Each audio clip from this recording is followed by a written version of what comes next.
ఏమంటివి జాతి నెపమున సూత సుతుని నిలువార్హత లేదందువా. ఎంత మాట ఎంత మాట.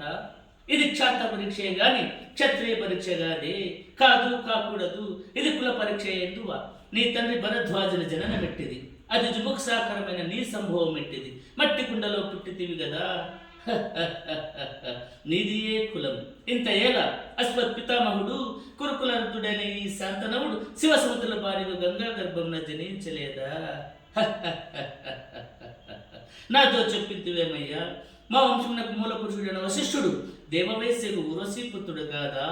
అతని పంచమ జాతి కన్నే వరుందేందు శక్తిని, ఆ శక్తి చండాలంగధరుని పరాశరుని, పరాశరుని పల్లెపరిచే మస్తగందు మా తాత వ్యాసుని, ఆ వ్యాసుని విధవరాలైన మా పితామహి అంబికతో మా తండ్రిని, పిన పితామహి అంబాలికతో పిన తండ్రి పాండురాజును, మా ఇంటి దాసితో ధర్మ నిర్మాణ జనుడనే మీచే కీర్తించబడుచున్న ఈ విదర్దేవుని కనలేదా.